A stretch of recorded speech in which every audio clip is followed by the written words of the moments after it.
ততপাপ সংঘাৰিতে পাৰে, তত কি ততপাপ বোলে কৰিতে নোৱাৰে। এই এক নামটোৰ কথাটো অকণমান বুজাই দিলে আমি বহুত সুখী হ'ব পাৰিলোহেঁতেন। এক নাম বুলি ক'লে আমি বাপজনাৰ চৰণ কমলত সেৱা নিবেদন কৰা হৈছে। এক নাম বুলি ক'লে আচলতে আমাৰ ধাৰণা এটা এনেকুৱাকৈ নথকাও নহয় যে এটা নামহে ল'ব লাগে, তেনেকুৱা এটা ধাৰণা আমাৰ প্ৰায় সমাজত থাকে। কিন্তু সেইটো কথা নাই কোৱা। এক নাম মানে হ'ল এজন ঈশ্বৰৰ নামত তুমি শৰণ গ্ৰহণ কৰা। তেওঁৰ নাম অনন্ত কোটি, সেই অনন্ত কোটি নামৰ তোমাৰ যিটো ভাল লাগিছে তুমি সেইটোকে লোৱা, এই কথাটো প্ৰকাশিত হৈছে। তাৰে দৰ্শনবিলাক ভাগৱতৰ আঁত ধৰি বঢ়াৰপুৰ মাধৱ গুৰুজনাই অপূৰ্ব সৃষ্টি নামঘোষাত প্ৰকাশ কৰিছে। অ মাধৱে বুলন্ত মুক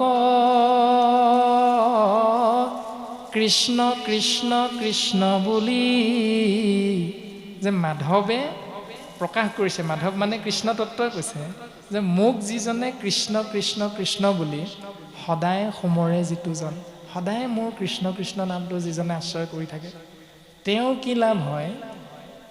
জল সন্তে যেন পদ্ম নৰ কৰ পৰা তাংক আপোনো উধাৰো ৰংগ মানে। তেওঁ যদি নৰকলৈও কিবা কাৰণত যাব লগা হয়, তেতিয়াহ'লে মই নিজে গৈ তেওঁক নৰকৰ পৰা উদ্ধাৰ কৰি আনো। উদাহৰণ, যেনেকৈ পানী বাঢ়ি অহাৰ লগে লগে পদুম ফুলপাহ পানীৰ লগে লগে ওপৰলৈ উঠি উঠি আহি থাকে, তদনুৰূপ মোৰ নাম আশ্ৰয় কৰাৰ কাৰণে, কৃষ্ণ বুলি কোৱাৰ কাৰণে সেই জীৱতত্বক মই আপোনা আপুনি নৰকৰ পৰা উদ্ধাৰ কৰোঁ। এইটো হ'ল কৃষ্ণ নামৰ মহিমা। তাৰ পাছতে কৈছে মাধৱ মাধৱ বুলি বচনত উচ্চাৰয় মাধৱ মাধৱ হৃদয়ত, মাধৱ মাধৱ নাম নিৰন্তৰে সাধু সবে উচ্চৰয় সমস্ত কাৰ্যত। তেওঁ মাধৱ হ'ল বিঘিনি নাশক নাম। মাধৱ মাধৱ বুলি যিজনে উচ্চাৰণ কৰি থাকে, তেওঁ সমস্ত কাৰ্যত সেই নামটো উচ্চাৰণ কৰাৰ বাবে ভাগৱতে তেওঁক প্ৰশংসা কৰিছে সাধু বুলি। এনেধৰণে ভগৱন্ত এক, ঈশতত্ত্ব এক, গতিকে এক দেৱ এক সেৱ একত বিনে নাই সেৱ। তেওঁৰ যিকোনো এভাগ নাম তুমি যিভাগেই ভাল লাগিছে তাকে তুমি আশ্ৰয় কৰা। সেই এক নামৰ দৰ্শনটো হ'ল সেইটো। সেইকাৰণে কৈছে এক নামে যত পাপ সংঘৰিতে পাৰে, ততেক পাতকী পাপ কৰিতে নপাৰে। এবাৰ তুমি কৃষ্ণ, যাদৱ মাধৱ যদুনন্দন মধুসূদন আদি এবাৰ তুমি কৃষ্ণ নামটো আশ্ৰয় কৰাৰ লগে লগে তোমাৰ যিমান পাপ খণ্ডন হৈ যায়, সিমান পাপ এজন মহাপাপীয়ে গোটেই জীৱনটোত কৰিবই নোৱাৰে বুলি সিদ্ধান্ত দিছে। গতিকে কৃষ্ণ একদেৱ দুখহাৰী, আকৌ চাৰি বেদ 14 শাস্ত্ৰ 18 পুৰাণ ব্ৰহ্মাদেৱে বিচাৰিয়া পাইলে হৰি নাম। চাৰি বেদ 14 শাস্ত্ৰ 18 পুৰাণৰ পৰা ব্ৰহ্মাদেৱে এটাই নাম পালে হৰি। তো সেই নামটোকে আকৌ মাধৱ গুৰুজনাই কৈছে চাৰিও বেদৰ চাৰি অক্ষৰ সাৰ কাঢ়ি আনি ব্ৰহ্মাদেৱে বেকত কৰিয়া থৈলা নাৰায়ণ ভানি। তো নাৰায়ণ বুলি কৈছে তাত।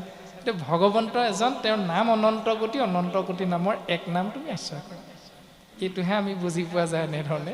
কিন্তু বহুতে এক নাম বুলি ক'লে মাত্ৰ এটা নামৰ কথাহে কয়, যে এটা নামৰ কথাকে এক নাম বুলি কৈ আছে, এই ধাৰণাটো বহুতৰ আছে।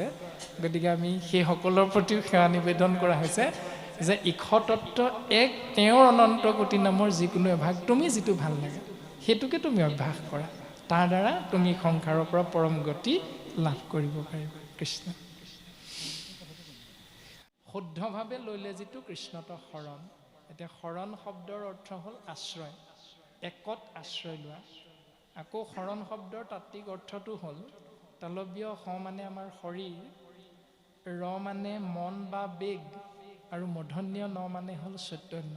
চৈতন্য মানে হ'ল কৃষ্ণ তত্ত্ব। গতিকে চৈতন্য শক্তিক ঈশতত্ত্বৰ ফালে মন আৰু শৰীৰটোক অবিৰামভাৱে আগবঢ়াই নিয়া ব্যৱস্থাটোৰ নামেই হ'ল শৰণ। সেইটোকে কোৱা হৈছে অভ্যাস।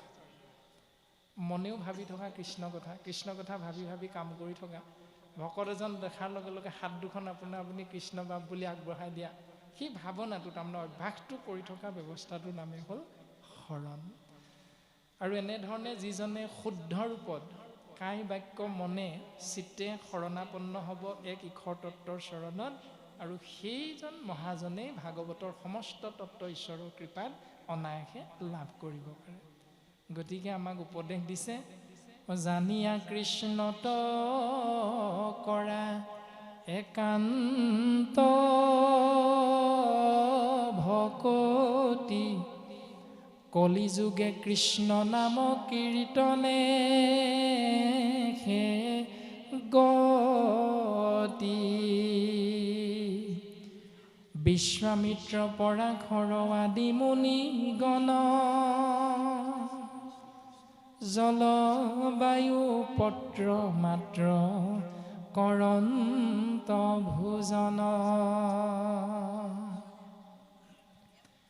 কামিনী জনৰ মুখ পদ্ম সুললিত দেখি তাৰা সবু ভৈল কামে বিমুখিত দধি দুগ্ধ ঘৃত মিশ্ৰ কৰি খালি অন্ন প্ৰবন্ধিয়া প্ৰতিনিতে ভুঞ্জৈ যিটো জন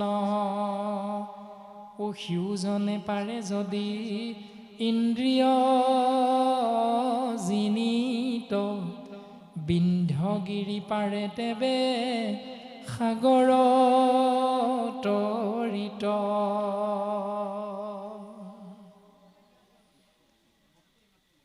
আমাক উপদেশ দিলে জানি কৃষ্ণৰ চৰণত একান্তভাৱে ভক্তি কৰা শৰণাপন্ন হোৱা কিয়নো কলিযুগত জীৱৰ পৰম মংগল হ'ল কেৱল কৃষ্ণ নাম প্ৰমাণ হিচাপে চোৱা জ্ঞান মাৰ্গৰ কৰ্ম মাৰ্গৰ ঋষিমুনি বিশ্বামিত্ৰ আৰু পৰাশৰ আদি ঋষিমুনিসকলে ইক্ষতত্বৰ কৃপা লাভৰ বাবে জল বায়ু গছৰ পাত আহাৰ হিচাপে গ্ৰহণ কৰি এই সংসাৰত কঠোৰ ব্ৰত সাধন কৰিছিল তপস্যা কৰিছিল এই কঠোৰ ব্ৰত সাধন কৰাৰ পাছতো কামিনী জনৰ মুখ পদ্ম সুললিত দেখি তাৰা সবু ভৈল কামে বিমোহিত স্বৰ্গৰ দেৱৰাজ ইন্দ্ৰই যেতিয়া তিলোত্তমা ৰম্ভা মেনকাক পঠিয়াই দিয়ে সেই ঋষিমুনিসকলে ইমান কঠোৰ ব্ৰত সাধন কৰাৰ পাছতো তেওঁলোকৰ কাম ভাৱৰ উদ্ৰেক হৈ যায় কামক দমন কৰিব নোৱাৰে তেনে ক্ষেত্ৰত দধি দুগ্ধ ঘৃত মিশ্ৰ কৰি খালি অন্ন প্ৰবন্ধিয়া প্ৰতিনিতে ভুঞ্জৈ যিটো জন আমি কলিৰ মলমতি মনুষ্যই দধি দুগ্ধ ঘিউ মিহলি কৰি মিশ্ৰণ কৰি শালি লাহি চাউলৰ একাহীমান ভাত খাই আমি যদি কলিযুগত ইন্দ্ৰিয়বিলাকক নিয়ন্ত্ৰণ কৰিব পাৰিছোঁ বুলি ভাবোঁ তেতিয়াহ'লে সিউজনে পাৰে যদি ইন্দ্ৰিয়জনিত আমি যদি ইন্দ্ৰিয়ক দমন কৰিব পাৰিছোঁ বুলি ভাবিছোঁ বিন্ধ্যগিৰি পাৰে তেবে সাগৰ তৰিত গিৰি মানে পৰ্বত বিন্ধ্য পৰ্বতটো সাগৰৰ পানীত আপুনি উপঙি থাকিব পাৰিব সেইটো সম্ভৱনে বাৰু কেতিয়াও সম্ভৱ নহয় সেইকাৰণে গুৰুজনে আমাক উপদেশ দিছে যে সততে কৰিবে যত্ন সন্তৰ সংগতি ইন্দ্ৰিয়ক জিনিবাৰ আছে যাৰ মতি যদি ইন্দ্ৰিয়বিলাকক দমন কৰিবৰ ইচ্ছা আছে তেতিয়াহ'লে তোমালোকে সততে সাধু সংগ আশ্ৰয় কৰিবা সেই দৰ্শনটো ভাগৱত শাস্ত্ৰৰ মাধ্যমেৰে কৃপালু গুৰুজন বস্তুৱে আমাক প্ৰদান কৰিছে যে ইন্দ্ৰিয়ক জিনিবাৰ আছে যাৰ মতি সততে কৰিবে যত্ন সন্তৰ সংগতি শ্ৰীৰাম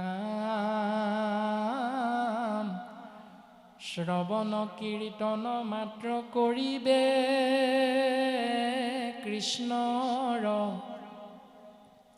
ইন্দ্ৰিয়ক জিনি হৈবে কৃতাৰ্থহীনৰ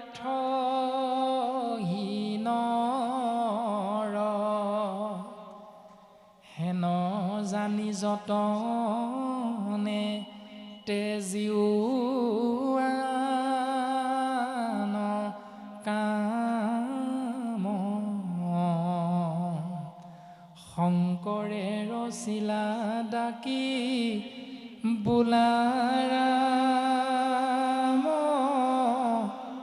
ৰাম হৰি ৰাম ৰাম ৰাম কৃষ্ণ ও ৰাম শ্ৰৱণ কীৰ্তন মাত্ৰ কৰিবে কৃষ্ণৰ ইন্দ্ৰিয় গজিনী হৈবে কৃতাৰ্থ হি নৰ হেন জানি যতনে তেজিওৱান কাম শংকৰে ৰচিলা ডাকি বোলা ৰাম ৰাম হৰি ৰাম ৰাম ৰাম কৃষ্ণ